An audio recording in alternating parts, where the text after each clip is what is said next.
তুমি দেখো কথাটা বলছি, আমি সেই 30 বছর আগের ঘটনা আজও ভুলিনি, মানে প্রতিটা পয়েন্ট আমার মনে আছে। এই 5 টাকা দিয়ে আমি শো করা শুরু করলাম, আজকে 5 থেকে 25-এ এসে দাঁড়িয়েছি আমি। 1.5 ঘন্টা থেকে 2 ঘন্টা আমি স্টেজে গান গাই, এবং বাংলা গান, তার মধ্যে দাদার গান হচ্ছে 80%। কপালের নাম গোপাল, চলি যাবো নেপাল, এ পড়ার দেশে আর থাকবো না। মানে পরিস্থিতি হোক বা মানুষ খারাপ যদি না হয় তাহলে ভালোটা আমরা বুঝতে পারি না। ঠিক তেমন এই ছবির ক্ষেত্রে, মানে আমরা পর্দায় যা দেখি, বড় পর্দা হোক ছোট পর্দা হোক, যে কোনো মাধ্যম, সেখানে যদি ভিলেন না থাকতেন তাহলে কিন্তু হিরোরা তৈরি হতেন না, তাহলে হিরো হতে পারতেন না মানুষের চোখে। ঠিক তেমন সমাজেও। আর আমার সঙ্গে আজ এমন একজন মানুষ আছেন, তিনি আসলে হিরোদের বানিয়েছেন নিজে ভিলেন হয়ে। তাকে সকলেই চেনেন, এখনো তিনি অত্যন্ত জনপ্রিয়, কিন্তু মঞ্চে অত্যন্ত জনপ্রিয়, এবং অভিনয়ও করছেন। সুসীম পাল আজ আমাদের সঙ্গে রয়েছেন।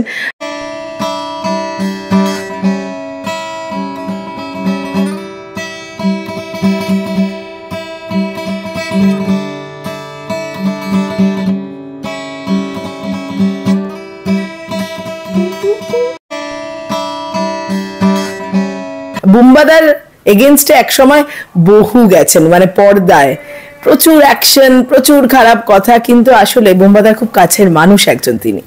সুসীমদা রয়েছেন আমাদের সঙ্গে। দাদা কেমন আছেন আগে বলুন। প্রথমেই ধন্যবাদ তোমার চ্যানেলকে, কি অর্পিতা, অর্পিতাকে অনেক অনেক ধন্যবাদ। আছি এখন একদম, আমি অলওয়েজ বিন্দাস থাকি, সবসময় বিন্দাস, অলওয়েজ পজিটিভ, নেগেটিভিটি কিছু নেই আমার মধ্যে।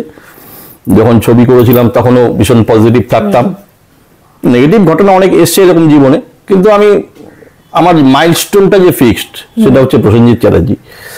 তো আমি ভাবতাম, আমাকে বুম্বাদা একটা কথা বলেছিল এক সময়, যে আমারও না কেউ আমাকে ধরে নিয়ে গিয়ে হিরো করে দেয়নি। আমিও আমার মায়ের সঙ্গে, মানে রত্নাটির সঙ্গে বুম্বাদা ঘুরে বেড়াতো স্টুডিওতে, তখন সবাই বলতো এই ছেলেটাকে দিয়ে কিছু হবে না, তো আলু ভাতে আমার কাছে ছিল, সবাই তখন এইরকম বলতো। সুতরাং আমার জীবনেও কিন্তু আমার বাপি আমাকে হিরো করে দিয়ে যায়নি, কষ্ট করে করতে হয়েছে। যেটা তুই কষ্ট করে অ্যাচিভ করবি সেটা তুই জীবনে তোর পার্মানেন্টলি থেকে যাবে, একদম। এইটা আমি জীবনে খুব মেনে চলি।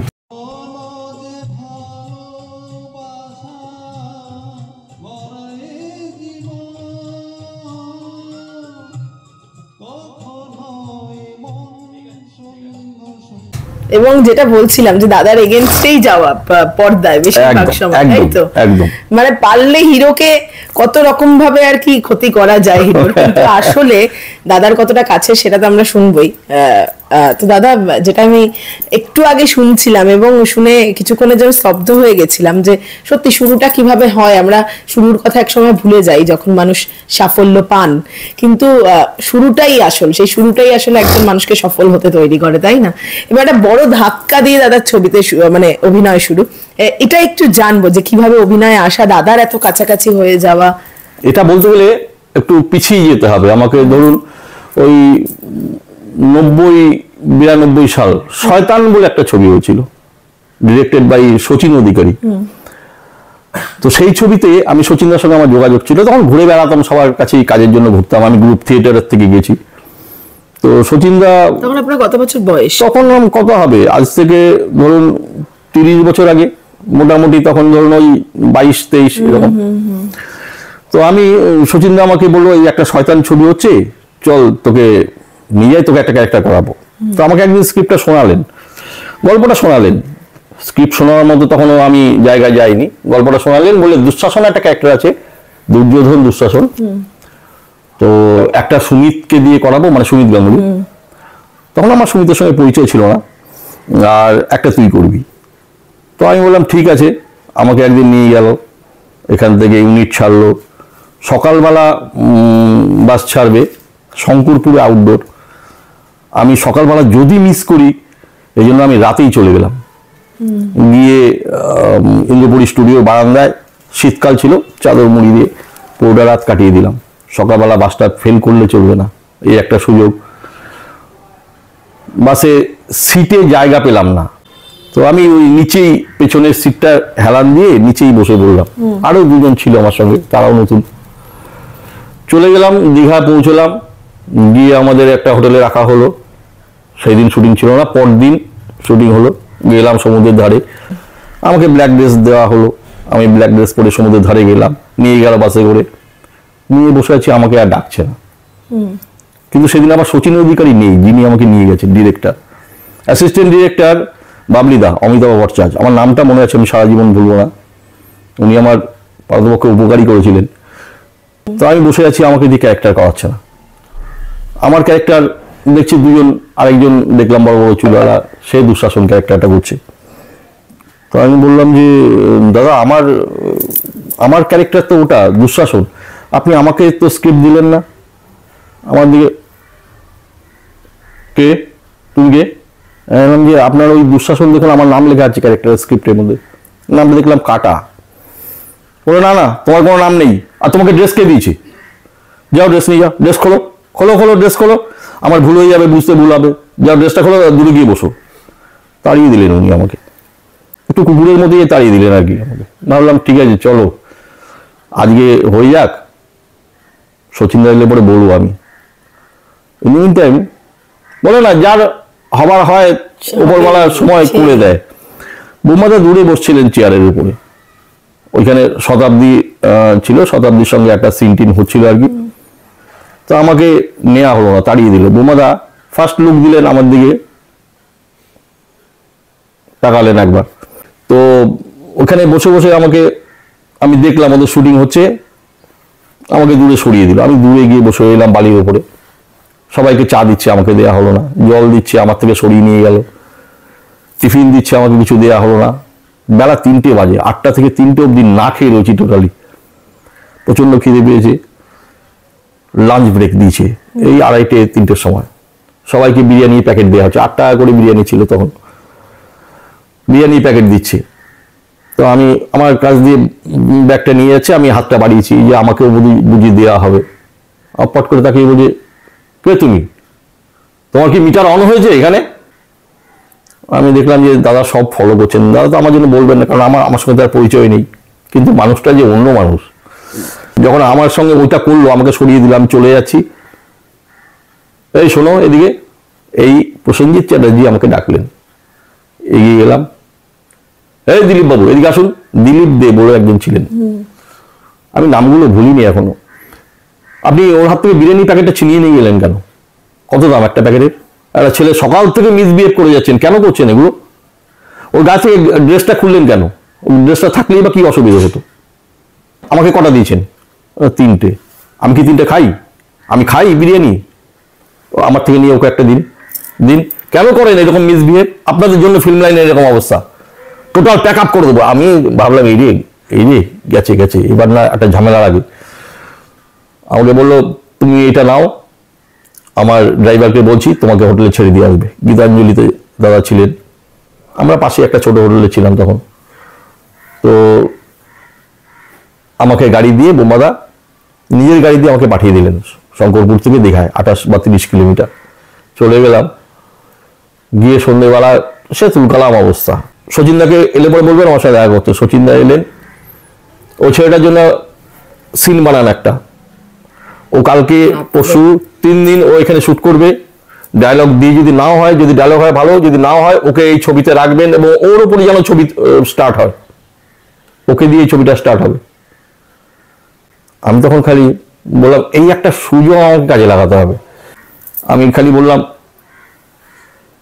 দাদা একটা মানুষ না খেলে না মরে না, একটা দিন নাই খেয়ে থাকলাম, আমি যদি একটা ডায়লগ পেতাম তাহলে অন্তত নিজেকে প্রমাণ করতে পারতাম। সেই সুযোগটা আমাকে দেওয়া হলো না। আমাকে ঠিক আছে তাড়িয়ে দিয়েছে, আমি কিছু মনে করিনি। আমাকে যদি একটা সিনের ব্যবস্থা করে দেন দাদা, তাহলেই আমার খাওয়াতে হবে না, আমি না খেয়ে থাকবো। আমাকে শুধু একটা সিনের ব্যবস্থা করে দিন দাদা। তুমি দেখো কথাটা বলছি, আমি সেই 30 বছর আগের ঘটনা আজও ভুলিনি, মানে প্রতিটা পয়েন্ট আমার মনে আছে। দাদা বলেন, এই প্রথম তুমি বললেন আমাকে, কাঁদিস না, জীবনে স্ট্রাগল কর, এরকম অনেক দিন আসবে, স্ট্রাগল করে টিকে থাকতে হবে। যেটা কষ্ট করে ভাবি সেটা দেখবি তো থেকে যাবে সারা জীবন, ছেড়ে যাবি না, হেরে যাবি না। আমার গুরুদেব আমাকে এই একটা লেসন দিলেন যে সত্যি স্ট্রাগল করে কষ্ট করে অর্জন করতে হয়। পরপর পরের ছবি ঝিনুকমালা, দাদা আমাকে ওই ছবিতে কাস্ট করলেন এবং দাদার কথা বলতে গেলে পরে প্রথমে বলতে হবে ঝিনুকমালার শুটিং হচ্ছিল আমাদের সল্টলেকের ভেতরে একটা এসডিএফ বিল্ডিং এর ওখানে। স্বপনদা বসে আছেন, ডায়ালগ সিনটা না একটা ফাইট সিন ছিল, আমার বোধহয় লাস্টের আগের সিনটা, ওখানে আমি মেন ভিলেন করেছিলাম। আমাকে ব্যাক টু ক্যামেরা ম্যাক্সিমাম সময় দাদার ফেসটা নিচ্ছি, ন্যাচারালি একটা ছবি তার উপরে বেস করে চলবে। প্রসেনজিতের মনে তখন অন্য চিন্তা হয়ে গেছে, তখন প্রসেনজিৎ বুমাদা ভাবছে ঠিক আছে তুই রেডি তো, আমাকে ধরছে, দুটো তিনটে পাঞ্চ করবে, আমি হাতগুলো চালাবো, হাতটা পেছন দিকে নিয়ে নেবে, নিয়ে গিয়ে আমার হাতটা ধরে যেখানে আমি দোতলাটা ভেঙে ফেলবো সেই সিনটায় আমাকে মারবে, গাছের মধ্যে লাগবে, মাথাটা ছিটকে এখানে গল গল করে রক্তগুলো বেরোবে, আমাকে ছেড়ে দাও, আমাকে ছেড়ে দাও। আমি দেখছি আমাকে মানে যে ফাইট ডিরেক্টর সে সবসময় আমাকে ব্যাক টু ক্যামেরা রাখছে, আমার শোল্ডার শট নিচ্ছে, সব শোল্ডার শট নিচ্ছে, আমার ফেসটা দেখাচ্ছেই না। বোমা খালি বললো তোকে ঘুরিয়ে দেবো, ধরলো সেট, আমি ফ্রন্টে চলে এলাম, বোমাদা ব্যাক টু ক্যামেরা। এইটা হচ্ছে প্রসেনজিৎ চ্যাটার্জি। দেখি এরকম শিল্পীরা অনেকেই এসছেন, হারিয়েও গেছেন, কেউ থেকে গেছে। আমি ওই সব ডিরেক্টরের কাছে গিয়ে ধরে টোরে আমি করিনি, যতটা করেছে আমার জন্য ডিরেক্টর স্বপন সাহা আর হচ্ছে আমার বুমাদা। মানে বুমাদা বলেই দিত যে এই ক্যারেক্টার করছি, নিজের গাড়িটা অব্দি আমাকে দিয়ে দিয়েছে, যা আমার গাড়িটা নিয়ে চলে যাও, অনুপের ছবিটা তুই কাজ করবি, শপথ বলে একটা ছবিটা কমপ্লিট হয়নি, তো নিজের গাড়ি দিয়ে আমাকে পাঠিয়ে দিত, আউটডোর ছিল, নর্থ বেঙ্গলে ছিল। এই লোকটার অবদান আমার জীবনে অনেকটাই, প্রথম দিন থেকে, একদম প্রথম দিন থেকে আমার জীবন হচ্ছে, এখনো আছে। এই যে আমি ইদানিং ছবির কাজ একটু কম করছি, আমি এখন গানটা নিয়ে ভীষণ, আমি গান বাজনা নিয়েই থাকি, আমি নিজে গান গাই, প্রচুর শোজ করি। বোমাদের সেটা জানে, আমাকে সবসময় বলেছে তুই যেটা করবি ডেডিকেটলি করবি। আচ্ছা, এই যে অ্যাকশন সিনের কথা একটু আগে বললেন, দাদার সঙ্গে প্রচুর অ্যাকশন সিন অনেক অভিনেতাদের সঙ্গেই করেছেন, আমি যে কখনো এরকম যে মানে ভয় লাগতো করতে গিয়ে যে যদি লেগে যায়, যদি লেগে যায় নয়, লেগে গেছে, সেটা জি বাংলায় ও আবার বলেছে দাদাকে, দাদা ওই যে তুমি একবার ওর দাঁত ভেঙে দিয়েছিলে মেরে। হ্যাঁ হ্যাঁ, মানে দাদার দোষ নয়, ছবির নাম ভাই আমার ভাই। হ্যাঁ, তো সেখানে ওই ওর দিদি মানে রোজিনাকে তুলে নিয়ে যাবো, এবার রোলিং ড্রামের উপর তুলেছে, ড্রামটা তো গড়াচ্ছি, এবার আমাকে দাদা একটা পাঞ্চ করবে, এদিকে একটা পাঞ্চ করবে, একটা ডাইরেক্ট হিট করবে, আমি ড্রাম থেকে ছিটকে প্যাকিং বক্স দেওয়া ছিল, বক্সের উপর উড়ে গিয়ে পড়বো, আমি আবার উঠতে ঘুরতে ভালো পারতাম আর কি।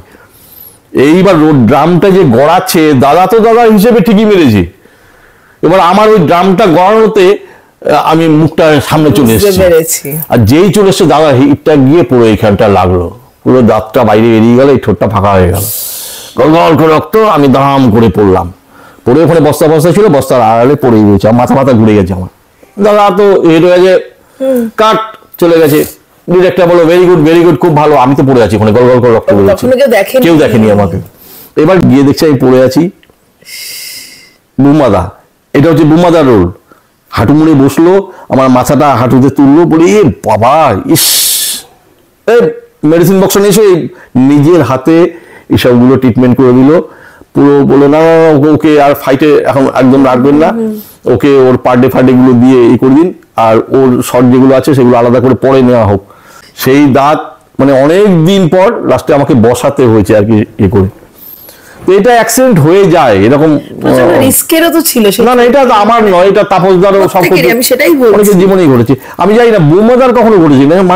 মানুষটা এত টেকনিক্যালি সলিড যে আমার না বুমাদার মার খেতে ভালো লাগতো, আমাকে মিঠুদা মারছে, অভিষেক মারছে, সলিড হয় না। মানে অনেক চোট পেয়েছেন দাদা এমনিতেই অভিনয় করতে গিয়ে? হ্যাঁ, অনেক চোট পেয়েছি।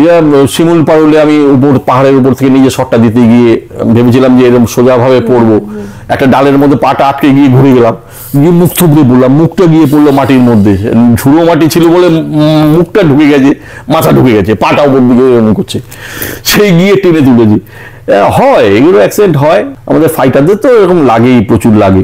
কিন্তু আমি বলছি এই যে এত রিস্ক নিয়ে অভিনয় করা, সেটা মানে যতটা করতেন ফাইটার বলুন যে অ্যাকশন সিনেই যারা বিশেষ করে ভিলেনরা করতেন অনেকটা রিস্ক নিয়েই তো করতেন অনেক, তো সেক্ষেত্রে আমি বলছি সেই রিটার্নটা কি পেতেন, সেটা সম্মান হোক টাকা পয়সা হোক? না, আমি এই যে এখন শো করতে যাই না, হ্যাঁ শো করতে গেলে সবাই বলে দাদা আপনাকে কুরুক্ষেত্র ছবিতে যে বল্লম দিয়ে এখান দিয়ে ঢোকালো ওখান দিয়ে বেরিয়ে গেল, তো আপনাকে বল্লম দিয়ে ওরকম মেরে দিল, আপনার কোথায় গলাটা কেটে গেল, গুড়িয়ে গুড়িয়ে গলাটা চলে গেল, এগুলো দাদা কি করে হয় আমরা সবকিছু জানতে নেই। তো আমার এখনো আমার মেদিনীপুর সাইডে এমন অনেক ফ্যান আছে যারা আমার গানের চেয়েও বেশি ভালোবাসে বুম্বাদার মার তুমি খেয়েছো, বুম্বাদার টাচ তোমার মধ্যে রয়েছে, সুতরাং তুমি আমাদের কাছে সুপারস্টার, আমরা তো প্রসেনজিৎকে পাচ্ছি না, তুমি সুপারস্টার। এটা তো ভালো লাগে, এটা তো ছবিগুলোর জন্য আমার 22-23টা ছবি দাদার সঙ্গে। আচ্ছা, কোন চরিত্র করতে আপনার খুব খারাপ লেগেছে, মানে এতটাই খারাপ হয় না যে এতটাই নেগেটিভ নিজেরই আমার খারাপ লাগছে কোথাও? আমি তো মানুষটা ওরকম নয়, যদিও অভিনেতা অভিনেত্রীদের ক্ষেত্রে সেটা হয় না। না, একটা সিন না আমার খুব খারাপ লেগেছিল, আমার নিজেরই করতে খুব খারাপ লাগছে। আমি বাচ্চাটাকে খুব ভালোবাসতাম, ও আমার সঙ্গে সবসময় থাকতো আঙ্কেল আঙ্কেল বলে। ছবির নাম কুরুক্ষেত্র। আমি লাস্টে ওই বাচ্চাটাকে নৃশংসভাবে গুলি করে মারবো, তো আমাকে যখন সিনটা বলা হলো আমি বললাম হায় ভগবান, সঞ্জিত তোকেই মারতে হলো আমাকে শেষ পর্যন্ত, মানে আমি বুম্বাদাকে গুলিটা করতে যাবো, গুলিটা গিয়ে ওই বাচ্চাটার লাগবে, তো সেটা আমার খুব, ওর যে মরার সিনটা ওকে যখন তুলে নিয়ে যাচ্ছে দাদা, আমি তো ওখানে প্রেজেন্ট, আমি সবার আগে গিয়ে জড়িয়ে ধরলাম। আমি বললাম খুব ব্যাপারটা, এই বাচ্চাকে গুলি করে মারা মানে খুব খারাপ লাগে। একটা কথা আমি প্রথম থেকে এসেই ভাবছেন জিজ্ঞাসা করবো, আপনি বিমলদার কথাও বললেন, আপনাদের একটা এই যে হেয়ার স্টাইল আছে সেইটা এখনো রেখে দিয়েছেন, মানে সেটার কারণটা কি? এবং এখন না এক্ষেত্রে না একটা মজার কথা আছে, আমি গ্রামেগঞ্জে গেলে এটা সবসময় শুনি, দাদা আপনার গুরুও যা আপনিও তাই, সেই ঝিরি কুমার সময় আপনি যেরকম ছিলেন এখনো আপনি সেরকম আছেন, আপনার মধ্যে কোনো চেঞ্জ নেই। আমার গুরুর যে পরিবর্তন নেই, আমার গুরু পরিবর্তন নেই, সেও বাংলার দেবানন্দ, আমিও তার শিষ্য, একই পথে যতদিন থাকবো এরকম। আর এই চুলদাড়ি নিয়েই জন্মেছিলাম আমি, সুতরাং এই চুলদাড়িটা শেষ দিন রং হয়তো চেঞ্জ হবে, এই কাটিংটা একই থাকবে। মানে আমি ওটা এসে দেখেই ভাবছিলাম। তো দাদা এখন তো অভিনয় অনেকটা কমিয়ে দিয়েছেন, মানে কাজের সংখ্যা কমেছে নাকি আপনি কমিয়েছেন? না কাজের সংখ্যা মানে আগে না আমরা যে ছবি করতাম সেখানে অন্য গল্প ছিল, অন্যরকম গল্প ছিল, একটা এনভায়রনমেন্ট যেটা ছিল সেটা একদম হোমলি, সবাই মিলে একসঙ্গে আউটডোরে হইচই করতাম, মজা করতাম, সেই পরিবেশটা এখন আর নেই, হয়তো আমার জন্য আর সেই ধরনের গল্প হয় না বাংলায়। এমনি ফিল্মের বেঙ্গলি ফিল্ম যে ভিলেনের ডায়লগ হিট করে না, ওগুলো হিন্দিতে হয়। বাংলায় আমার এটা আমি গর্বিত এর জন্য যে ছবির নাম স্নেহের প্রতিদান, যেখানে আমার একটা ডায়লগ গ্রামে গঞ্জে গেলে পড়ি, দাদা কপালের নাম গোপাল চলি যাব নেপাল, এই পুরো দেশে আর থাকবো না, ওই আপনার ডায়লগটা কিন্তু শোনাবেন। আমার শেষ দৃশ্যটা আর কি, ওটা সুপার ডুপার হিট, ইউটিউবেও আছে। এবং একবার ডায়লগটা শুনি, কপালের নাম গোপাল চলি যাব নেপাল, এই পুরো দেশে আর থাকবো না। এখন এই আমার নতুন বাড়িতে গান বাজনা সেই আনন্দে আছেন, একদম সবসময় থাকুন, সেটাই আমরা চাই। কিন্তু যেটা নিয়ে এখন দাদা আছেন, যেটা বলছিলাম, আমরা এসেই শুনছিলাম রিহার্সাল, গানের রিহার্সাল শুনছিলাম, এবং অসাধারণ দাদার গান। ছবিতে বোধহয় কখনো গান গাওয়া হয়নি, কিন্তু তারপরে গানটা আসলে এই গানটাও হচ্ছে আমার পান্তুয়া দেবীর জন্য, মানে সবাই শো করে টাকা পায়, তখন আমি ওই ঝিনুকমালা 200 টাকা, তারপরে ভাই আমার ভাই 300 টাকা, এরকম পার ডেতে কাজ করেছি। ছবির জগতের পয়সা দিয়ে আমি কিছু করতে পারিনি, তো আমাকে বলতো সবাই তো কত সুন্দর শো করে কত ছবি করেছেন তাও। হ্যাঁ, তখন আমি শো এর ব্যাপারে ভাবতামই না। না এত ছবি করেছেন তাও ছবির জগতে পয়সা দিয়ে কিছু, মানে না ছবির জগতে আমি পয়সা, মানে আমার হাইয়েস্ট আমি লাস্ট যে ক্রিমিনাল করলাম ওখানে বোধহয় 7,000 বা 8,000 পার ডে পেয়েছিলাম। তার আগে ম্যাক্সিমাম কুরুক্ষেত্র তো ওই 5,000 6,000, তো ওই 5 দিন 6 দিনের কাজ 20,000 30,000 ম্যাক্সিমাম, তার জন্য 1.5 মাস 2 মাস আউটডোর সব নিয়ে করতে হয়। তারপরে ও আমাকে বললো যে দেখো এইভাবে, তখন এক সময় অভাবই ছিল অলমোস্ট, খালি ডাবিং এর উপর। আমি প্রচুর ডাবিং করতাম, বুম্বাদা আমাকে প্রচুর ডাবিং করিয়েছে, বুম্বাদার ছবিতেও হোক, আর আমি সবার গলা নকল করতাম এরকম ভাবে। তো এরকম শো করতে হতো, আমাকে বলতো যে তুমি শো করো না কেন, তুমি এত ভালো গান গাও, তুমি গান নিয়ে থাকো, তখন আমি তবলা বাজাই খুব, কিন্তু সবাই বলতো তোর গানের গলাটা খুব ভালো, বোমাদাও বলতো যে গানের গলাটা তো খুব ভালো রে। তো ও আমাকে বলে তুমি শো করো। তো আমার লোকাল একজন অর্গানাইজার, তার সঙ্গে যোগাযোগ করলাম, সে আমাকে 5 টাকা দিয়ে প্রথম একটা শো করালো। তো এই 5 টাকা দিয়ে আমি শো করা শুরু করলাম। আজকে 5 থেকে 25-এ এসে দাঁড়িয়েছি আমি। 1.5 ঘন্টা থেকে 2 ঘন্টা আমি স্টেজে গান গাই, এবং বাংলা গান, তার মধ্যে দাদার গান হচ্ছে 80%।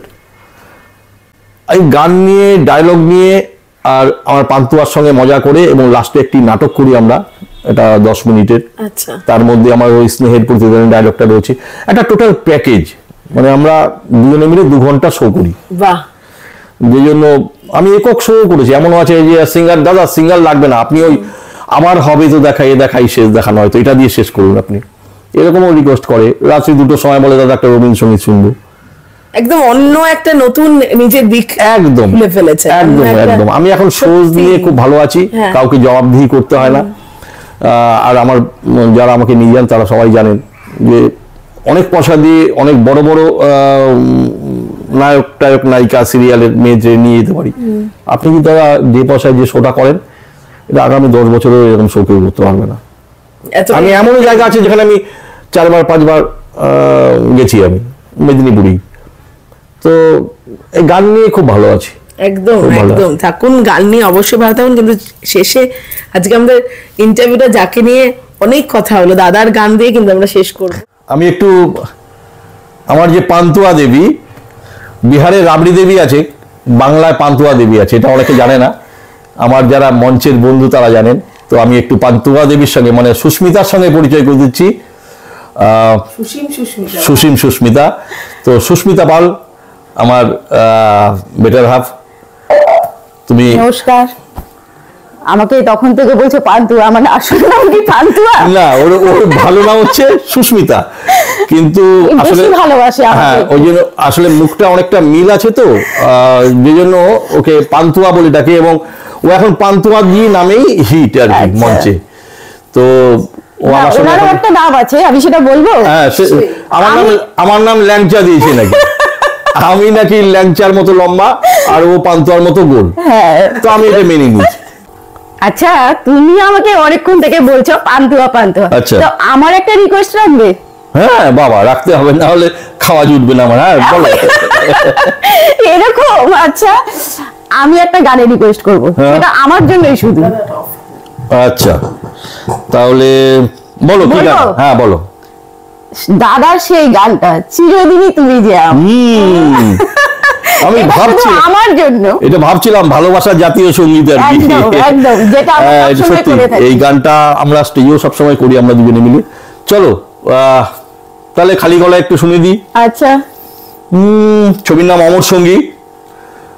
চিরদিনই তুমি যে আমার, যুগে যুগে আমি তোমারই, আমি আছি সেই যে তোমার, তুমি আছো সেই আমারই সঙ্গী। সঙ্গী আমরা অমর সঙ্গী।